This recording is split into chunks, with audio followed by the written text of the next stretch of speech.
Jara. So for today's video, I'm going to unbox one of the famous toy, yung Labubu.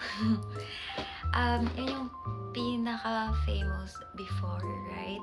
So during the, popularity of this toy, hindi muna ako nakisabay. So, I don't know, ayokong makisabay kung ano yung uso. Unless kung mga sayawan, gano'n. Pero sa mga bagay-bagay like mga toys. So, yun na nga, diba? Hindi ako nakikiuso during the popularity of these toys. So, since medyo lay low na yung, pagka-famous ng toy na to, ito na yung time na bumili ako. Pero hindi yung exact na monster figure na Labubu. Yung cute na cute. But, yeah, I'm gonna unbox something. Sana maganda yung napili natin. Ito yun.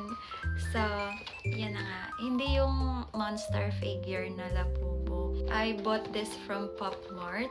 Let's unbox this. And sana merong mga pics dito. Ito yung bet ko. Medyo green. Unbox na natin. Handa na ba kayo? Buksan na natin. I'm so excited. Actually, binili ko to I think 2 weeks ago. Inantay ko lang talaga yung chance na I have time to unbox this and record, So, ito na yung pagkakataon na gawin ko na. Ala, nasira.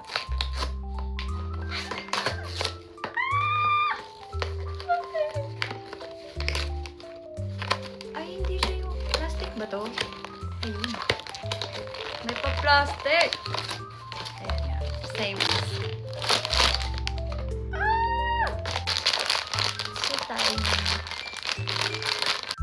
Handa na ba kayo? Are you ready?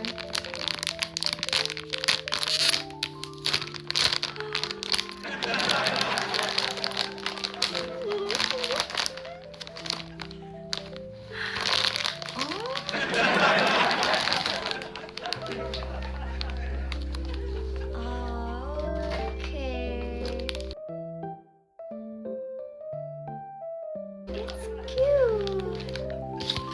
Tama nga yung nasa card. Oh, she's cute. Ah. Oh, sorry.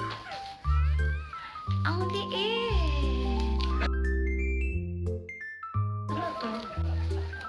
Ay, pwede itali sa bahay. Pag ganun. Okay. Ay, gusto ko yung may mata. Gumagalaw-galaw. Ano yan? Mali naman itong nabili ko. I think gusto nila akong bumuli ulit. Boldol is real. But okay. Okay na to. Try ko ulit. Pero yung gising na ng mata. Yung pwede ma-move. Magkano yun?